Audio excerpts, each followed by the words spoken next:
What's up, everybody? Ben Ressa here for Stokastic, talking a little PGA. The RBC Canadian Open is upon us. No, it's not a major, but honestly, one of my favorite stops all year on tour. We get some different venues.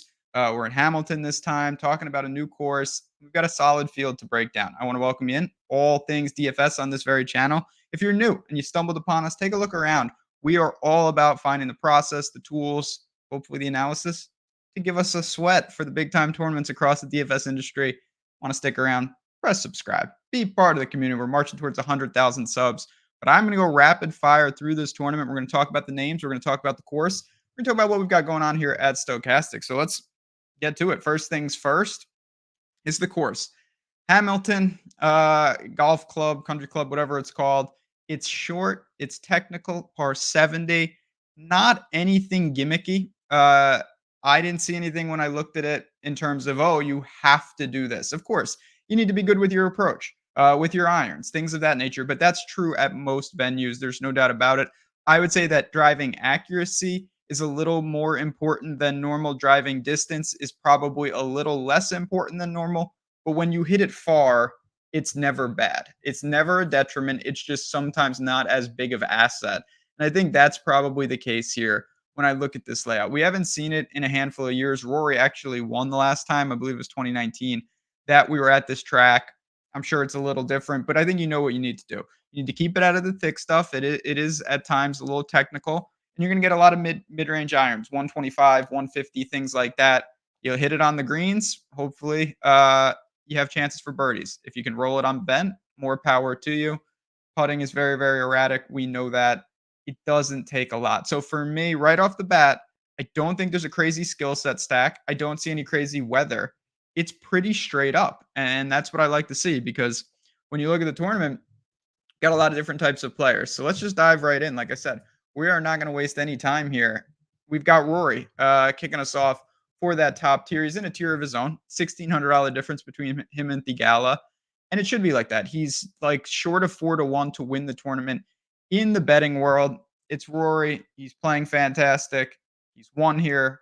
He's the best player in the field. You're going to need a lot. There's no doubt about it. We'll see how the ownership numbers progress as the day goes on, and that'll change the optimals and the leverage and all that type of stuff. But there's no doubt that Rory's going to be extremely popular, and he should be. I'll be playing a lot of them.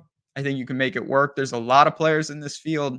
There's plenty of salary savers this week. The question I think that's more important, you don't play Rory, where do you start? Thigala, Fleetwood, Lowry, do you go balanced? For me, I know that Fleetwood has been steamed a little bit, particularly in the betting market. He's like 16-1, which I think is a little much, but he does make a nice starting point. He's going to be an aggressive 1-2 with Rory, but his game fits so nicely. I know he's searching for the elusive W, as is a couple other guys, but he's been very, very consistent. 6 straight made cuts. He was 26th at the PGA, 13th at Wells Fargo. The irons haven't been rock solid, but the short game has, off the tee has, and historically he's a strong iron player. So I think that Fleetwood does check most of the boxes. You'll definitely get a discount in ownership from him to Rory. Both will probably be popular. Lowry, he's also doing a lot of good things. He was right in the thick of it at the PGA, but he putted unbelievable. I do think we have to make note of that. Can't just gloss over that. So for me, you've got Rory, you've got Fleetwood. Those are probably the 1-2 priorities. When you go to the nines, my man Alex Noren, I mean, the price is getting to the premium. I did bet him. What's not to like, though? The guy hasn't missed a cut in eons, going back to 2023. He was 12th at the PGA, 24th at Wells Fargo, 3rd at Byron, 23 in Corrales, 14th at Valero, 11th at Houston, 19th at the Players, 10th at the Classic. I mean, the guy is a walking top 25. When you're 9,900, a top 25 is not what you're going for, but everything is firing. The irons have been outstanding. He's gained in 7 straight. He was always a good around the green player. Noren checks so many boxes. It's just a little weird to see him at this range. He deserves to be here, but a lot of the value he was giving you is priced in at this point. When we scroll to the rest of the nines, you have a lot of names, and it's actually a pretty small range. When I say the nines, you only have 5 names. You've got Connors, Burns, Maverick, and Adam Scott. You can see right there in terms of their projection, very, very close. Their ceilings, their floors, their their optimal percentages. And again, these will update.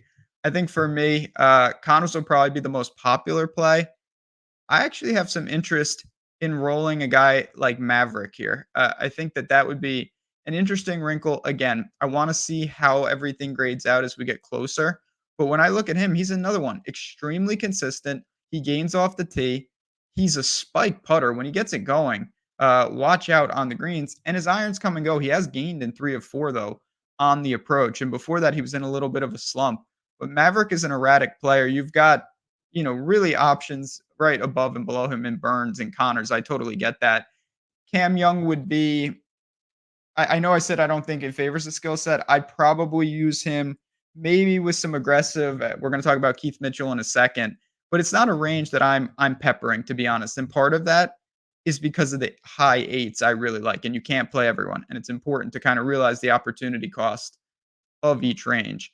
Aaron Rye, Keith Mitchell, Tom Kim, Adam Hadwin, Canadian, Mac Hughes, Canadian, EVR, Bhatia.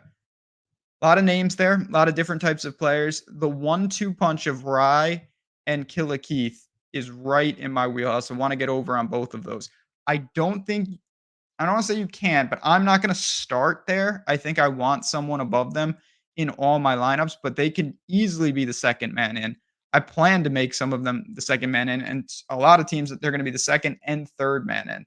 Aaron Rye is someone I bet last week, used him in DFS. He managed to sneak through the cut, moved up the board. He gained 8 strokes tee to green, lost 4.5 with the putter. That is not what we want to see, but obviously it profiles as a pretty good ball striking week, no doubt about that. And Keith Mitchell's been doing that all year. He's lost in 6 of 7 with the putter, and he has gained off the tee and with the approach in 10 straight events. I mean, just fire him up. Short course actually helps Keith Mitchell. I always go to Honda because he won there. Not a course I would anticipate him being good at, and it could be an outlier win, but still, he has shown that he can club down at these venues and be just fine. Rest of the range, I don't have strong takes. Again, I will let the Sims, which one of the many tools here at Stokastic, the link is below. Read about them. Even if you don't sign up, be aware of what's out there. I'm using them to build my lineups. We're using them to build our lineups here at Stokastic. We're making money because the process is strong. Between that and lineup generator, there's an option for everybody. But I will see in this range how much I get of these guys. Maybe I'll manually boost 1 or 2, but I'm pretty content just being agnostic here, being in line with the field, not having any major takes. If I did have to take someone below Mitchell and above Hubbard, it would probably be Hadwin, just by a product. I think he has the most well-rounded game. Kenzie Hughes, short game specialist. EVR and Bhatti are wild. Nick Taylor, kind of indifferent. I don't really have a read there. So again, it's not a range that is crazy condensed. It starts to get there when we get to the sevens. And you start to see all different types of players. Another Canadian in Pendrith. You've got Hubbard, Davis Thompson, who actually played pretty well last week. Daniel Berger. Let's talk about Daniel Berger for a second. What's Daniel Berger been doing? Well, he made the cut last week at the Charles Schwab. He was 13th at the Byron Nelson, 50th at the Corrales, 45th in Houston.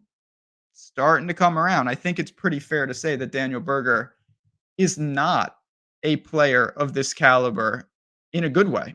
He does not belong 7,700 in this field, and he won't be when he fully gets back. Is he back already? That's a question. Again, ownership's going to have to tell the tale here. I don't anticipate him being super popular by any stretch. He's in the pool for me for sure. Not going to be in the jam spot, but I do like this to kind of buy on the way up. He's starting to get it together, and I don't really see a major opportunity cost here. I did like what Davis Thompson did last week. Tee to green, he's been very strong. His putting comes and goes, but he seems to like easy courses. I don't think this is going to play comically easy, but I don't think it's going to be terrible either.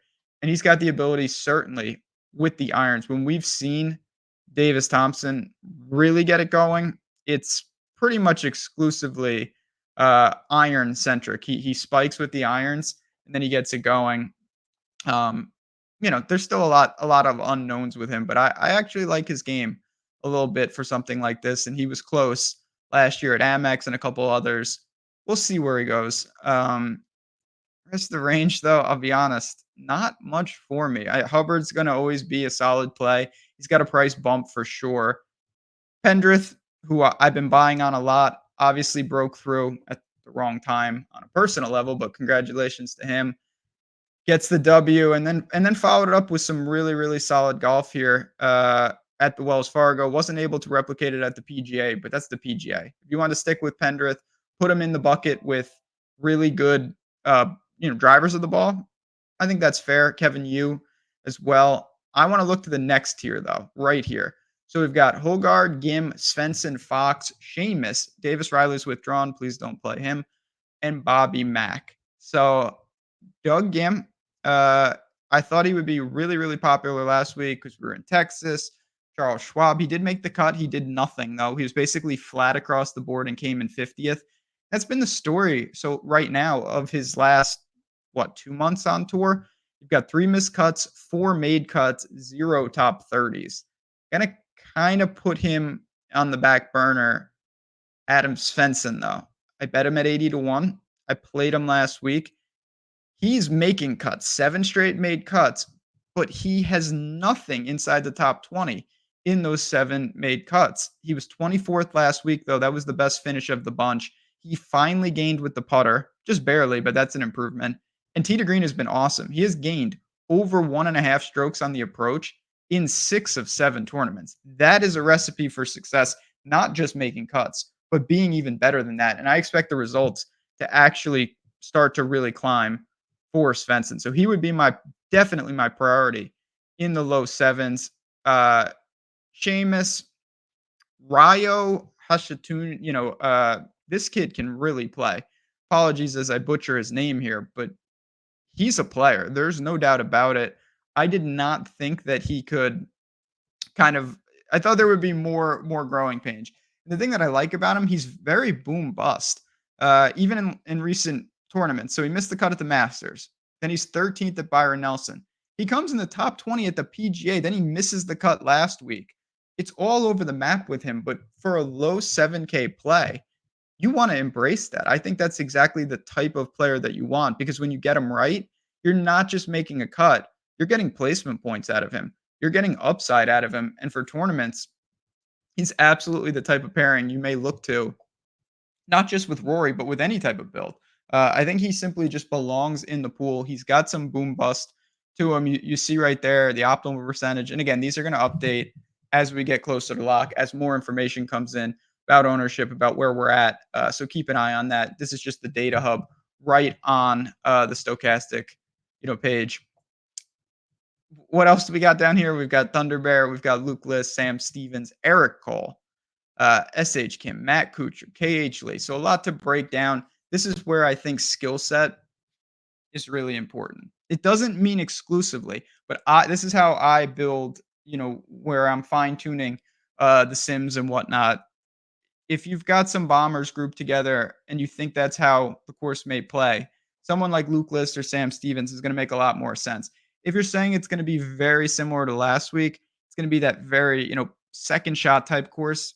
As much as he's not the most glamorous play in the world, but Matt Kuchar, that's the only type of courses he's going to be able to really compete on. And we saw last week at Charles Schwab, 17th. Now, I would caution people, he's only doing it with the putter. So I would be careful with Matt Kuchar. I'm not chasing that result. I would rather play a guy like SH Kim or even Eric Cole and try to spike some type of iron play before I did anything there. But who's my preferred name in this range? It's CT Pan. Once again, I played him last week.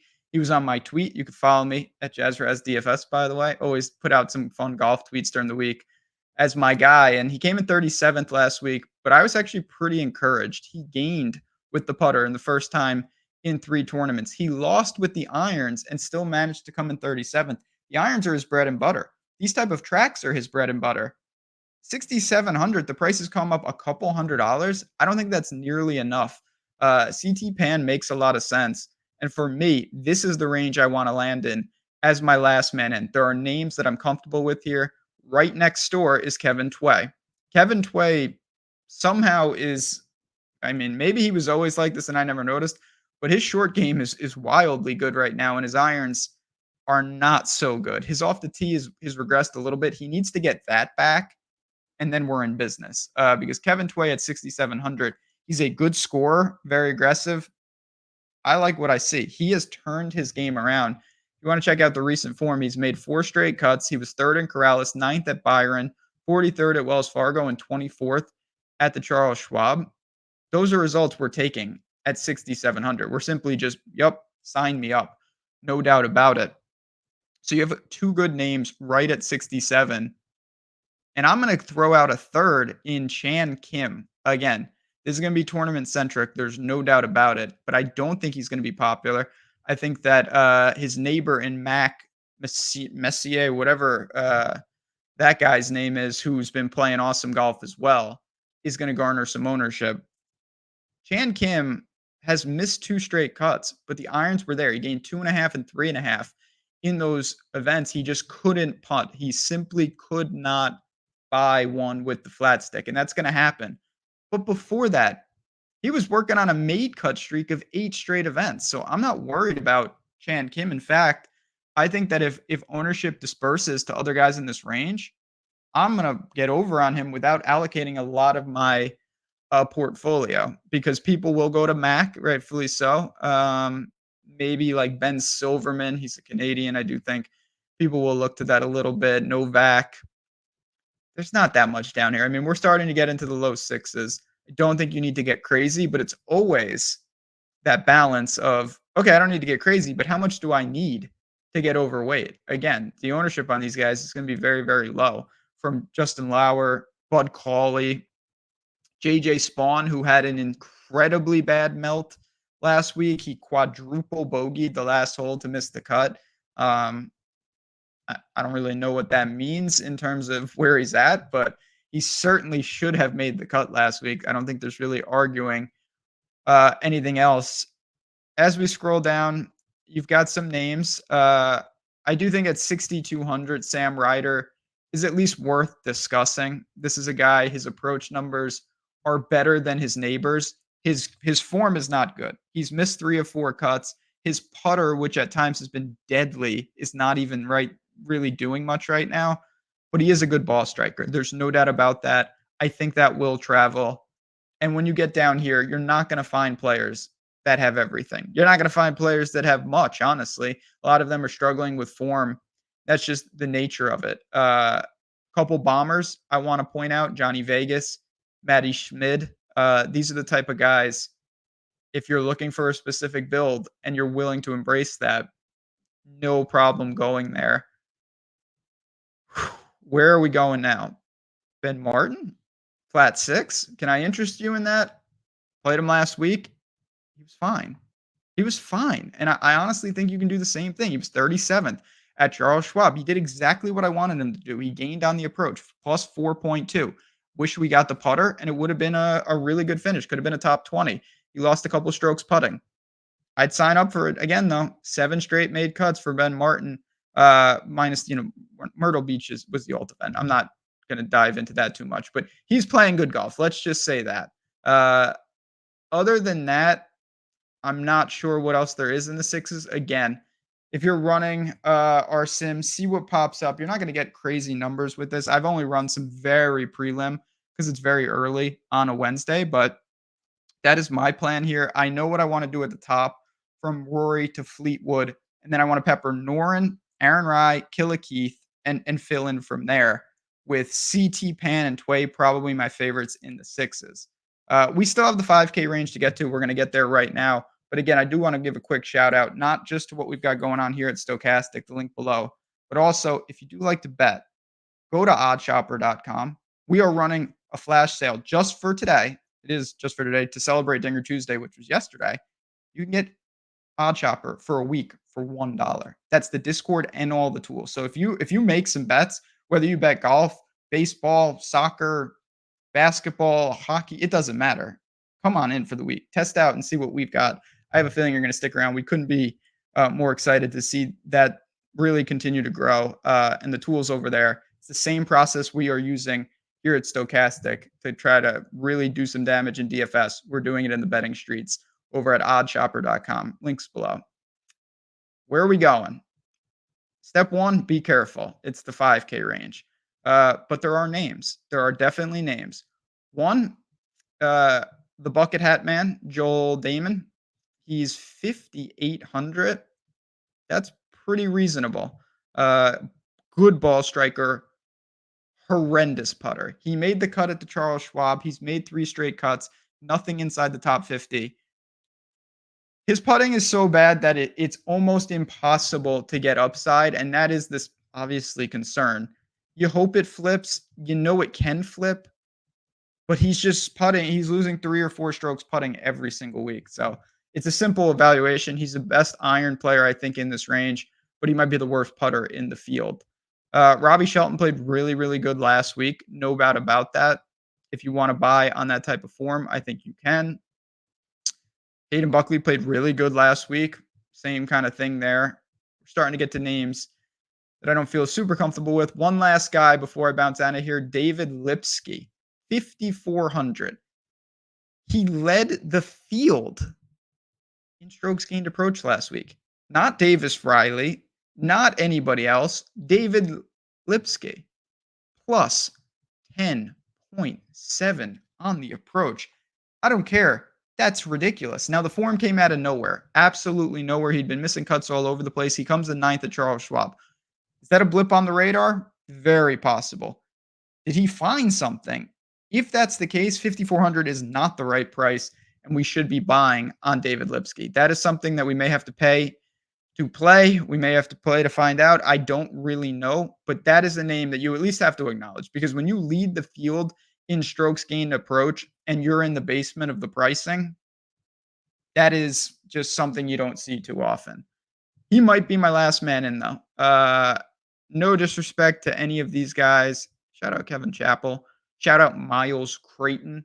Yeah, I'm not going to get to any of these guys. I'm just looking for cool names. Maxwell Sear, that is a pretty cool name. But honestly, I don't think there's a need to do that. The pricing is not that tight. If you don't use Rory, it's super soft. If you use Rory, you've got a million guys in the 6s and the 7s that you can get to, and a couple of punts in the 5K range to round it out if need be. But to me, very generic building week. What I mean by that, you have price points up and down the range, and it gets wider and wider. You've got 5 in the 9s, got like 8 in the 8s, and then it starts to really fill out. So the amount of pivots you have around, your superstars, your top end players is going to be immense here. And that is, I think, the challenge of this week. I'm excited to see it get underway. I'm excited to see how these builds look. And I'm excited to talk about this. I really appreciate everyone hopping in, checking it out. If I didn't mention a guy, because again, I went rapid fire talking about the plays that stand out to me, tweet me at JazzRazDFS. Happy to take a look at any golfer, talk about the tools if you have questions. And again, make sure you're checking out everything we've got here at Stokastic. You want to see these tools in action. There's no doubt about it. What can I say? I just use them every single week. It's really helped my process, not just in PGA, but just in general. So shout out to the devs for doing all the work. And then I just get to hang out and talk about it, build some golf lineups. But I'm going to bounce on out of here. I'm excited to see the Canadian Open this week. And hopefully Alex Norton wins. That would be very useful for me. But for me and for everyone here at Stokastic, again, good luck.